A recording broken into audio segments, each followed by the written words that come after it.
All right, I think I'm ready. If you're ready. Hey, welcome back. Part 2 of why your projects suck, or I like to think of this as just common woodworking mistakes, but the other approach gets more attention. Thank you for joining me. If you haven't seen the first one, lots of good information there. We're gonna jump in with some more just common mistakes that really make a difference in how your projects turn out and help you make better projects. I'm Caleb with YouCanMakeThisToo. Let's start with an easy one. Yeah, I really need to clean this. Almost every cutting implement in the shop, be it a circular saw blade, the knives in my planer or jointer, or the helical inserts, carbide inserts on my turning tools, chisels, my hand saws, all have the same fatal flaw. And that is they don't stay sharp forever. They get dull. And this is especially a hobbyist thing I see in pro shops where you get really hooked on efficiency and effectiveness, and time is money, getting rid of processes that slow you down and make things take more time. Dull blades are one of those that's super easy to fix. I highly encourage you, don't try to pull every last inch of life out of your blades. Once you notice they're really slowing down, give them a cleaning. A lot of times they kind of get gummed up, especially if you work with a lot of soft woods or tarry woods like pine. Just getting all that gunk and resin off there can make a big difference. Something as simple as just most household cleaners, be surprised what they can do. Or if you use like denatured alcohol, mineral spirits, really help strip all the resin and gunk off of a blade.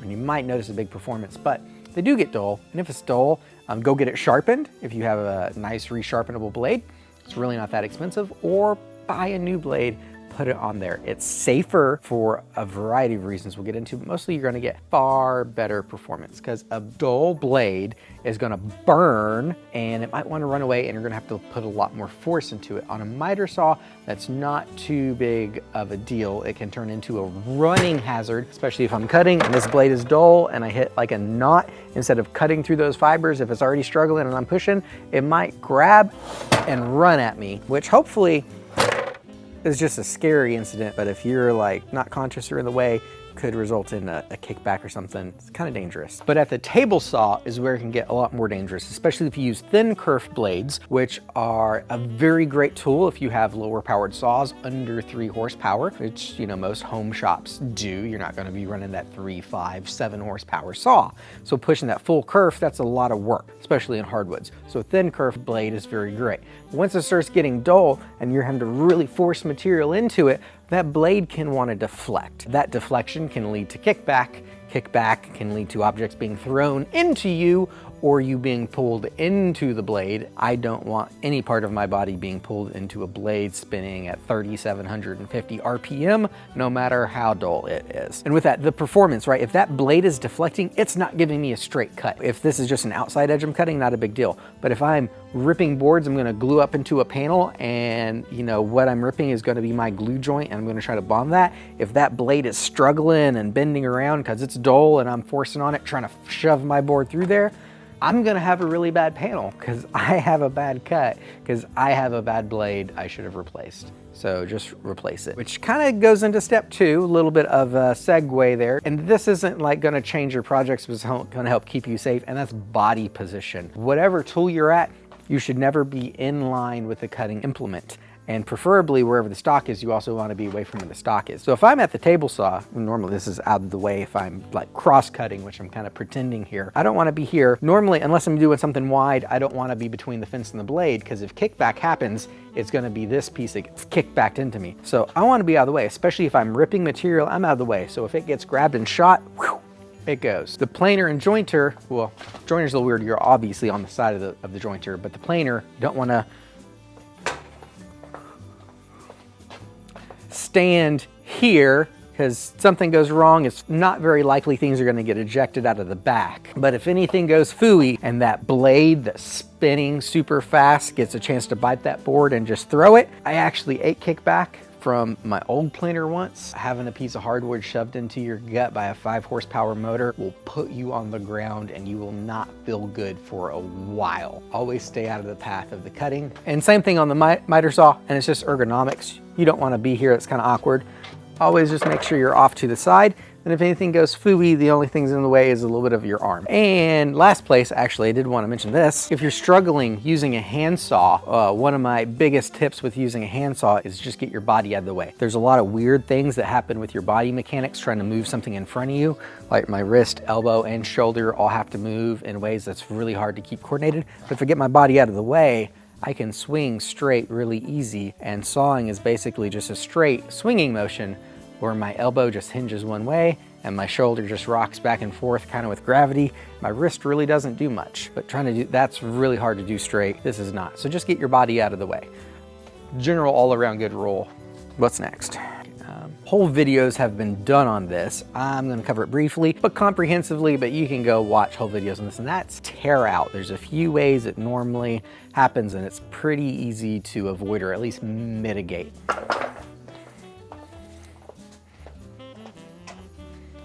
All right, come over here. It's really easy to see here at the table saw, and tear out is basically when these fibers that I'm cutting, instead of being a nice clean shave, kind of get all fuzzy. It's problemsome though when you have like big chips that come out of your end where you want to finish and you weren't going to remove that further, but where you wanted something nice and flat, now you got a big chunk missing. Circular blades, like on a miter saw, circular saw, track saw, table saw, will do this, and it's pretty easy to understand why. Now on the top, where this blade is rotating down, you notice those teeth are coming down into the wood, so the fiber's supported, you know, where I'm shearing it, that shearing action has happened, there's not free space. But on the bottom, if you angle up, where this blade is exiting, nothing is supporting those wood fibers.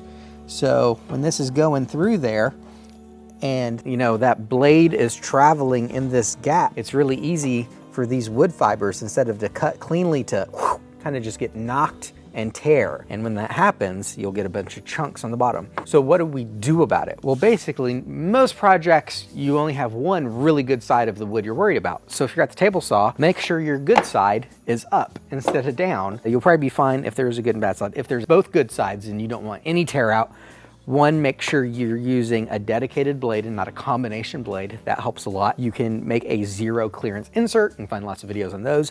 You can alternatively lay down, they make like zero clearance tape, which is a tape you put over it, then you bring your blade through, and that provides a little bit of support. You can also just put blue tape, painter's tape, on whatever side will be on the downside, and that'll help minimize it. Then afterwards you pull the tape off, because even that tape gives just enough support to those fibers to help them get cut instead of ripped. And the other big thing is don't use a dull blade, because dull blades don't cut, they rip and mangle.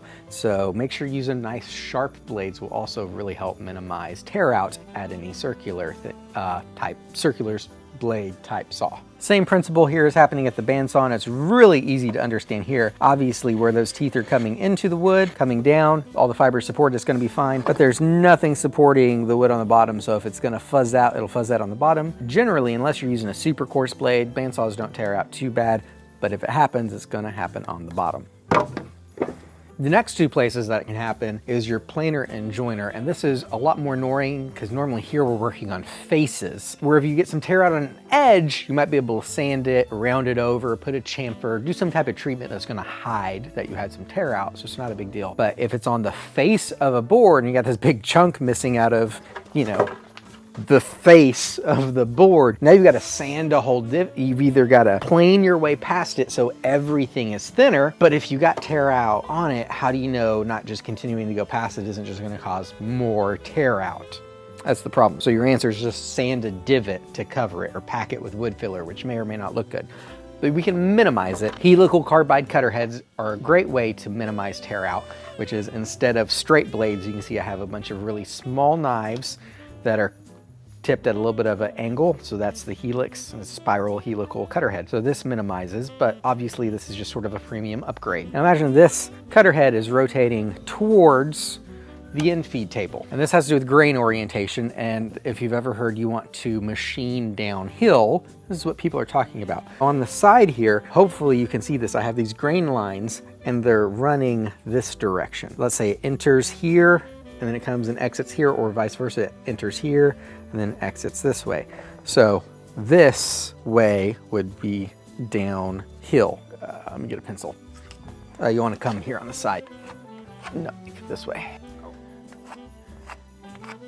I've exaggerated, but this is the direction the grain lines are flowing. And my cutter head is going to be turning into the wood. So you can imagine as that cutter head comes and cuts at this arc, if the grain's this way, just like we were talking about with the tear out at the other tool, what can happen is if I'm not super sharp, instead of it cutting, it'll grab this fiber, and because they're just together, let's say, you know, I'm grabbing the pencil and my fingers or fibers is gonna might rip away and cause tear out, which is why we cause it tear out, because instead of cutting the fibers, you're tearing them until they come out, tear out. The easy answer to this is you just turn it around.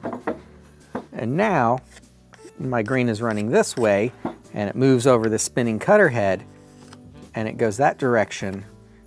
You know, I'm cutting downhill, and so all the fibers are reinforced against each other, so it's a lot harder for it to grab. The problem is most boards don't neatly go this way. Most grain boards kind of do a little bit of that action. So you just try to pick the majority. You want, whenever you're machining or milling your material, to be machining downhill the most of the time. So if, you know, 80% of your board's that way and you got some that kind of goes this way and maybe some that's kind of neutral and it keeps going, well then that's your downhill. Don't pick, you know, one little area and then say, I'm gonna make that my downhill and machine uphill the rest of the way. Just, you know, apply some common sense here. That exact same principle applies in the planer. You just have to turn things around because a planer is sort of a jointer, but upside down, so the direction flipped. The blades are still turning towards me, but they're on top instead of bottom. I just want to make sure, like, this would be feeding uphill and I'm susceptible to tear out. If I flip it over, yep, see, now I'd be machining downhill and they'd be supported. So just think through that when you're at the machines. It's a little hard to explain, kind of wrap your head around, but once it clicks, it clicks. As well, the confusing bit is the planer being upside down. But yeah, just think about the way the cutter head's spinning and how it's gonna cut the grain. Look at that wood. You'll realize pretty quickly, like, oh, okay, that makes sense. And make sure they're sharp. It does, you can use all the best practices, but if your wood isn't sharp or your tools aren't sharp, you're gonna start tearing instead of cutting. Another trick at these machines, because you may not have a helical cutter head, if you're dealing with difficult figured woods that are just gonna tend to tear out because they got crazy grain, take the lightest pass you can, very nice light passes, and you can also mist the wood with water to soften the fibers a little bit, and that will help them cut instead of tear because it gives them some pliability. They're not quite so rigid, so they don't want to just rip out. If they're not happy, that gives them little wiggle room. Does that make sense to you?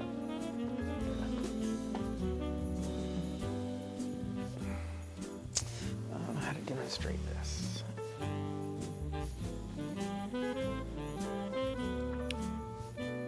This one is a little harder to talk about concisely without doing a whole video, and you can probably find a whole lot of videos about it. But one of the reasons projects often look kind of weird is your proportions are off. The proportions of members to each other, spacing of things. Like, I'm sure you've all seen furniture you look at and it just looks right. And sometimes you see a piece and you're like, it's just clunky, or it just seems too flimsy, or it just doesn't ring right. A great easy tool to keep in your pocket for, you know, when you're like, how thick should this member be in relation to this member? So I got two pieces that are coming together, are gonna be very close, but one should be thicker for strength or whatever, just doesn't need to be as thick as that one, so it can be thinner. How do I decide how to size those things? Or let's say you have a big tabletop and you're not gonna put the legs at the end on the four corners, you're gonna maybe bring them in, but you're trying to figure out spacing. The golden ratio is a great rule of thumb to keep in your pocket to use, and that is 1.62. 1 to 1.62 is the golden ratio. If you're curious about the history of all that, rather than me butcher it from memory or take 2 minutes to Google it, you can take the 2 minutes to Google it. I use it all the time in trying to figure out how to space things or how much to inset things. Leg placement is a big one. Shelf spacing, if there isn't something else driving that. Keep the golden ratio in your pocket. It's really easy. You can divide often by 1.62 and it'll give you one of the dimensions. So let's say you have a space that's 20 inches tall and you want to put a shelf in there, but you want it to look right and you don't have anything else driving it. Take that 20 inches, divide it by 1.62. Let's see what happens. 12.34. So basically I should have one shelf at about 7.5 and one at about 12.5, just kind of rounding. Of course, thickness of the shelf would be in there. And that might not be a practical spacing, I'm just making up numbers, but it will be a pretty eye-pleasing spacing. Like I said, without having a whole design class, hard to get into that. But if you're ever not sure, again, about proportions or ratios, use a golden ratio to solve that issue for yourself. My last two tips, mistakes, suckage adders, are gonna have to do with sanding. One of the big issues with finishes is poor preparation. You didn't sand properly, so you have a bunch of scratches in there you didn't get out, or little swirl marks or J hooks, whatever you want to call that stuff, right? You're just not starting with a good surface to put your finish on top of. One of the things that's going to help you achieve a much better finish is having a vacuum or extractor hooked up to your sander, and it's going to save you money too. Now, I'm very blessed to have an option of premium sanders that I use and running the surf prep, used Merca before that. Don't have much experience with the Festool,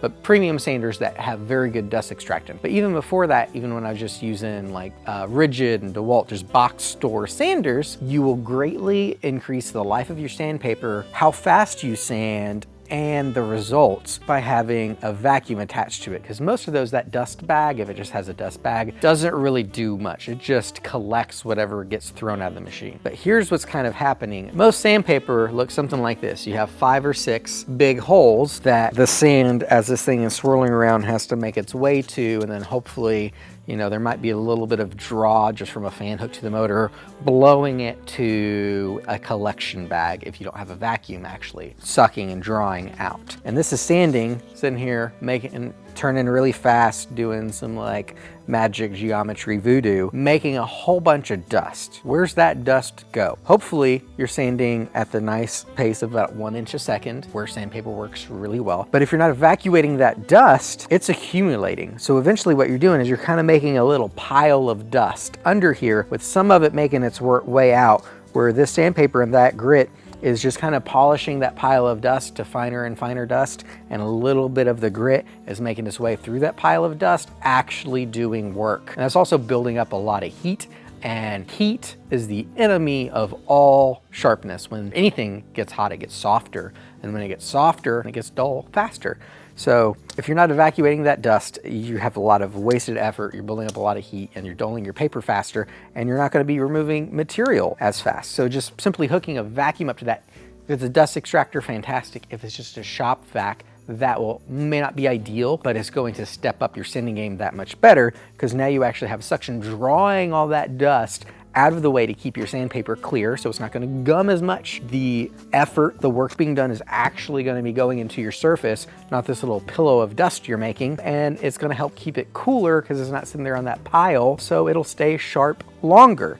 The answer is like, oh, well, I'm not going to do that. I'll just move my sander faster. Then you're moving faster than the paper is designed to cut, and you're just going to put a whole bunch of scratch marks and swirly marks in your project as you do it. And if you're cool with a bunch of J hooks in your finished project, I guess go for it. You're also going to prematurely wear out your pad. But if you want a nice, really smooth finish, that 1 inch a second, and just hook up a shop vac even to your box store sander if that's what you got. Might not be the same, but it's going to be so much better results than what you are getting. And the next step beyond that, you have these, which I don't know if any box store sanders right now have more options, but even this, you know, I only have the 6 holes, but I have this interference pad that makes it easier for dust to make its way. And then once you step up to sandpaper, like this is some Merca paper. This is Surf Prep, with Surf Prep also has net paper, using a net paper. Then there's the 3M extract paper. As you can imagine, a paper this style is going to help get dust through into the vacuum a lot more efficiently than paper of this style. And even better, you know, some kind of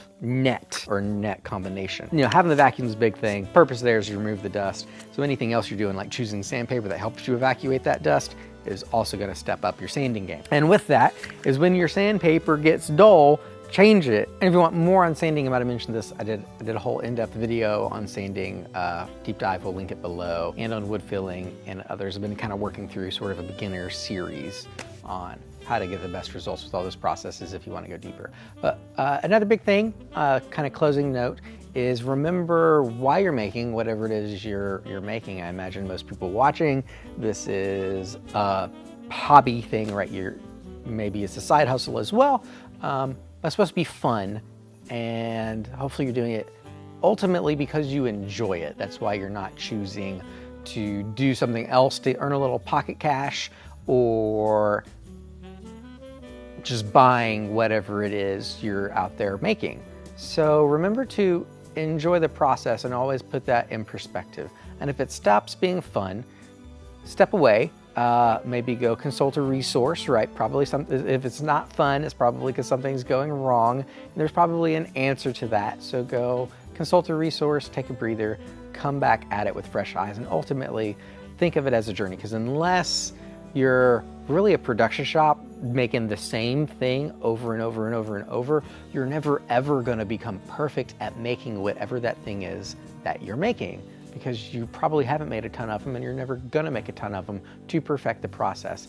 I do make a lot of tables, but almost every table I make is different. So I make mistakes or into issues, and it can be very frustrating, but ultimately I remind myself often, this is almost always the case, well, you know, I'm not gonna do everything perfect the first time, and this is the first time I'm doing this, so I shouldn't be surprised when it doesn't go wrong, because who am I to be so arrogant to think everything I do I'm gonna ace the first time? I'm just not. It's really conceited to think I'm gonna come out here to the shop and make something I've never made before, even if it's a lot of processes I've done many times and are comfortable with, and think, nothing that I haven't anticipated could possibly occur to make this come out other than exactly how I want it to perfectly. Like that's incredibly arrogant and conceited. So just remember, you know, it's supposed to be fun, and it's a learning process, and it's a development thing, and mistakes and failures are part of that. And rethink how you think what a mistake and failure is. In many cases, what we consider a fail or a mistake isn't really a mistake or a failure, because it isn't a fatal flaw and it doesn't end things and it's not unrecoverable. It was simply a minor error. It was really just a learning point. You learned a way it doesn't work, or something else you need to be aware of, or a factor you hadn't considered before that can play a part in a technique. Like, oh, this technique worked this many times, I applied it here and it didn't work how I wanted because of this factor, but I've never had this factor, but now I know this factor is part of it. You know, I didn't fail or make a mistake, I just learned something I didn't know. And hopefully it didn't cost you too much money. Then, you know, a piece that you have to scrap or replace or whatever. And with that, kind of build that in mind, right? Always know things are gonna take longer. And if it's really early days, always mill extra material so you have some extra pieces ready to go. I always mill at least one extra component. So whenever I do like my fancy involved bases with lots of angled joinery, I've always got an extra leg stock, because I know there's a good chance in doing this I just marked something backwards or wasn't quite thinking right. I'm gonna take this to the saw and make a bad cut. And I'm not the kind of guy that's gonna wanna pack wood putty in there. I want another piece of stock to pull out and replace and just have it ready. So just remember, you're out there to have fun. Treat most mistakes or failures as they are, which is not a mistake or failure. They're just, you know, learning points you can take away to do better work next time on the next project, which invariably is probably going to also have new challenging components you want to try to push your skills that you've never done before, that you're probably going to have more opportunity to learn from, and be okay with that being a part of the process. Anyway, if you're the kind of person that likes to like, comment, share my videos, do all that, that helps a whole lot to help me take the time away from building things from clients and making these videos. So thank you for doing that. It really helps. If you're not, that's okay. I appreciate you joining and watching, and I really hope you learned something or inspired, or maybe at least a little entertained. And until next time, make time to make something.